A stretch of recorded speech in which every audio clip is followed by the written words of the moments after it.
আসসালামু আলাইকুম। সংবাদে আপনাদের সবাইকে স্বাগত জানাচ্ছি। আমি ফিরোজ তোহা। শুরুতেই সংবাদ শিরোনাম। বাংলাদেশের সর্বশেষ গুরুত্বপূর্ণ আপডেট সংবাদে আপনাকে স্বাগত। শুরুতেই সংবাদ শিরোনাম, পরে বিস্তারিত। শুরুতেই জানাবো, মানবিক করিডোর নিয়ে সরকার কোনো চুক্তি করেনি বললেন খলিলুর রহমান। মিয়ানমারের রাখাইন রাজ্যে বাংলাদেশের হয়ে জাতিসংঘের ত্রাণ সহায়তা পৌঁছাতে মানবিক করিডোর নিয়ে সরকার কোনো চুক্তি বা স্বাক্ষর করেনি বলে জানিয়েছেন জাতীয় নিরাপত্তা উপদেষ্টা ও প্রধান উপদেষ্টার রোহিঙ্গা বিষয়ক হাই রিপ্রেজেন্টেটিভ ড খলিলুর রহমান আজ Bangladesh university of professionals Rohingya প্রত্যাবাসন নিয়ে আয়োজিত সেমিনারে সব কথা জানান তিনি। নিরাপত্তা উপদেষ্টা বলেছেন, মানবিক করিডোর নিয়ে সরকার কোনো চুক্তি স্বাক্ষর করেনি, এটি নিয়ে কেবল প্রাথমিক পর্যায়ে আলোচনা হয়েছে। জানাবো, গাজায় আগ্রাসন, ইসরায়েলি হামলায় শিশুসহ নিহত ৩০। অবরুদ্ধ গাজায় যেন থামছেই না মৃত্যুর মিছিল। একের পর এক ইসরায়েলি হামলায় প্রাণ হারাচ্ছে নিরীহ ফিলিস্তিনিরা। আজ ভোরে গাজা শহরের আইডিএফের বিমান হামলায় নিহত হয়েছে শিশুসহ ১১ জন। বিষয়টি জানানো হয়েছে আল জাজিরার প্রতিবেদনে। এরপর জানাবো, পাকিস্তানি রেঞ্জার্স আটক, কাশ্মীরের নিয়ন্ত্রণ রেখায় ভয়াবহ সংঘর্ষ। ভারতের বিএসএফ রাজস্থানে আন্তর্জাতিক সীমানা থেকে এক পাকিস্তানি সীমান্তরক্ষী রেঞ্জার্সকে আটক করেছে বলে দাবি করেছে, তবে ভারত এখনও তার পরিচয় প্রকাশ করেনি। এদিকে সফলভাবে ক্ষেপণাস্ত্র পরীক্ষা চালালো পাকিস্তান। সফলভাবে ৪৫০ কিলোমিটার পাল্লার একটি ব্যালিস্টিক ক্ষেপণাস্ত্রের পরীক্ষা চালিয়েছে পাকিস্তান। দেশটির গণমাধ্যম জিও নিউজ এক প্রতিবেদনে এই তথ্য নিশ্চিত করেছে।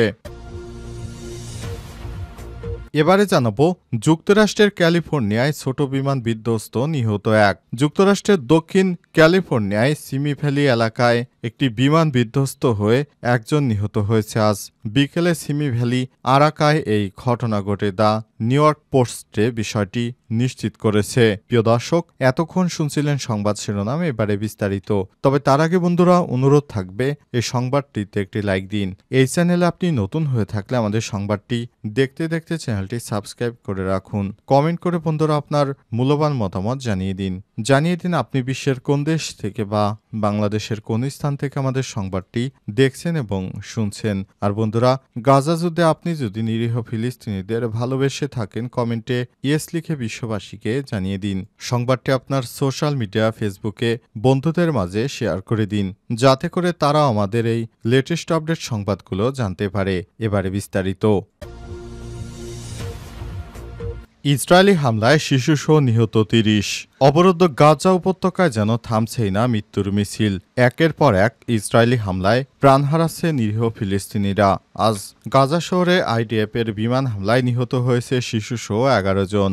গাজা স্বাস্থ্য মন্ত্রণালয় জানিয়েছে, এর আগে ৪৮ ঘণ্টায় গাজায় প্রাণহানির সংখ্যা দাঁড়িয়েছে ৭৭-এ। এর মধ্যে ৭ জনের লাশ উদ্ধার করা হয়েছে ধ্বংসস্তূপের নিচ থেকে। এদিকে গাজার একটি হাসপাতালে অপুষ্টি ও পানি শূন্যতায় আক্রান্ত হয়ে আল সাকাফি নামে এক কন্যা শিশুর মৃত্যু হয়েছে। এই পরিস্থিতিতে গাজায় ইসরায়েলের টানা ২ মাসেরও বেশি সময় ধরে চলা অবরোধের তীব্র নিন্দা জানিয়েছে ইউরোপ সহ বিশ্বের অনেক দেশ। ২ মার্চ থেকে এই ভূখণ্ডে সম্পূর্ণ অবরোধ আরোপ করেছে ইসরায়েল। দখলদার ইসরায়েলি বাহিনী নিরীহ ফিলিস্তিনিদের কোনরূপ খাবার সরবরাহ করতে দিচ্ছে না। এরপর থেকে কোনো পানি, খাবার বা চিকিৎসা সরঞ্জামবাহী গাড়িও প্রবেশ করতে পারেনি ফিলিস্তিনে। ফলে অপুষ্টিতে কমপক্ষে ৫১ জন মারা গেছে। এদিকে আজ গাজা শহরের উত্তর অঞ্চলে শেখ রিদওয়ানপাড়ায় একটি খাদ্য বিতরণ কেন্দ্রকে লক্ষ্য করে বিমান হামলা চালিয়েছে ইসরায়েল। নিহত হয়েছে ৬ জন ফিলিস্তিনি, আহত হয়েছে বেশ কয়েকজন।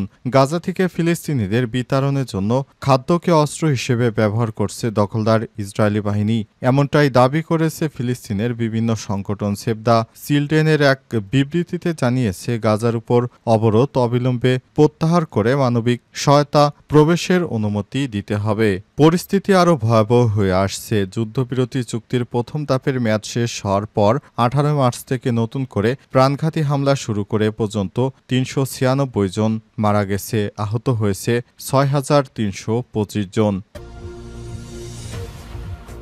পাকিস্তানি রেঞ্জার আটক, কাশ্মীরের নিয়ন্ত্রণ রেখায় ভয়াবহ সংঘর্ষ।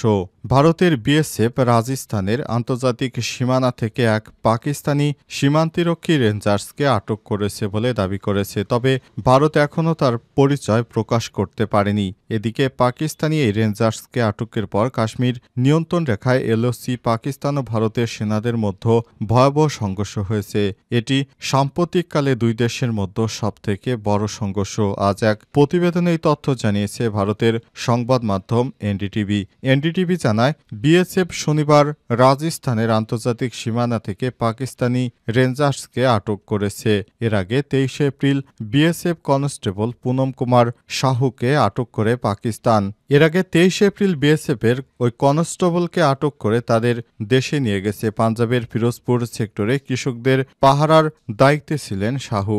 ভারত পাকিস্তান সীমান্তে ভুল করে পার হওয়া সৈন্যদের ফেরত দেওয়ার নিয়ম আছে। সাম্প্রতিক উত্তেজনার কারণে পাকিস্তান সাহুকে ফেরত দিচ্ছে না, ফলে ভারতও এখন পর্যন্ত পাকিস্তানি রেঞ্জার্সকে ফেরতের বিষয়ে সিদ্ধান্ত নেয়নি। এদিকে রেঞ্জার্সকে আটকের কয়েক ঘন্টার মধ্যেই পাকিস্তানের সেনাবাহিনী নিয়ন্ত্রণ রেখার এলওসির বিভিন্ন সেক্টরে গুলি চালাতে শুরু করে। কয়েকটি সূত্র জানিয়েছে, কাশ্মীরের কুপওয়ারা, বারমুলা পুঞ্জ, রাজৌর, মেন্ধর, নৌশেরা, সুন্দরবানি এবং আখনুর সেক্টর জুড়ে এই হামলা চালানো হয়েছে। ভারতীয় সেনাবাহিনী যথাযথ জবাব দিয়েছে বলে দাবি করা হয়েছে। সম্প্রতি সবথেকে একটি বড় সংঘর্ষ। এখানে একসঙ্গে সবথেকে বেশি পাকিস্তানি পোস্ট নেয়। অবশ্য এখন পর্যন্ত কোনো প্রাণহানির খবর পাওয়া যায়নি। সফলভাবে ক্ষেপণাস্ত্র পরীক্ষা চালালো পাকিস্তান। সফলভাবে 450 কিলোমিটার দূরপাল্লার একটি ব্যালিস্টিক ক্ষেপণাস্ত্রের সফল পরীক্ষা চালিয়েছে পাকিস্তান। দেশটির গণমাধ্যম জিও নিউজ এক প্রতিবেদনে তথ্য নিশ্চিত করেছে। প্রতিবেদনে বলা হয়েছে, আবদালি উইপন সিস্টেম নামের ওই ক্ষেপণাস্ত্র সিন্ধুর মহড়ার অংশ হিসেবে উৎক্ষেপণ করা হয়েছে বলে জানিয়েছে ইসলামাবাদ। এক বিবৃতিতে পাকিস্তান সরকার বলেছে, ক্ষেপণাস্ত্রটির উৎক্ষেপণের লক্ষ্য ছিল সেনাবাহিনীর প্রস্তুতি যাচাই এবং ক্ষেপণাস্ত্রের উন্নত ন্যাভিগেশন সিস্টেম ও গতিশীলতা পরীক্ষা করা। এতে আরও বলা হয়েছে, এর সফল উৎক্ষেপণের মাধ্যমে প্রধানমন্ত্রী শেহবাজ শরীফ ও সামরিক বাহিনীর শীর্ষ কর্মকর্তারা সেনাবাহিনীর প্রস্তুতি এবং প্রযুক্তিগত সক্ষমতার প্রতি পূর্ণ আস্থা প্রকাশ করেছে। গত 22 এপ্রিল জম্মু কাশ্মীরে পর্যটন কেন্দ্রে বৈশারণ উপত্যকায় সন্ত্রাসী হামলায় কমপক্ষে 26 জন নিহত হয়, যাদের মধ্যে ছিলেন একজন নেপালি পর্যটক, একজন স্থানীয় ঘোড়সওয়ার ও এই ঘটনার একদিন পর 23 এপ্রিল ভারত একতরফাভাবে বিশ্বব্যাংকের মধ্যস্থতায় স্বাক্ষরিত গুরুত্বপূর্ণ পানি বন্টন চুক্তি বা সিন্ধু পানি চুক্তি স্থগিত করার ঘোষণা করে। মানবিক করিডোর নিয়ে সরকারের কোনো চুক্তি হয়নি বললেন খলিলুর রহমান। মিয়ানমারের রাখাইন রাজ্যে বাংলাদেশের হয়ে জাতিসংঘের ত্রাণ সহায়তা পৌঁছাতে মানবিক করিডোর নিয়ে সরকার কোনো চুক্তি স্বাক্ষর করেনি বলে জানিয়েছে জাতীয় নিরাপত্তা উপদেষ্টা ও প্রধান উপদেষ্টার রোহিঙ্গা বিষয়ক হাই রিপ্রেজেন্টেটিভ খলিলুর রহমান।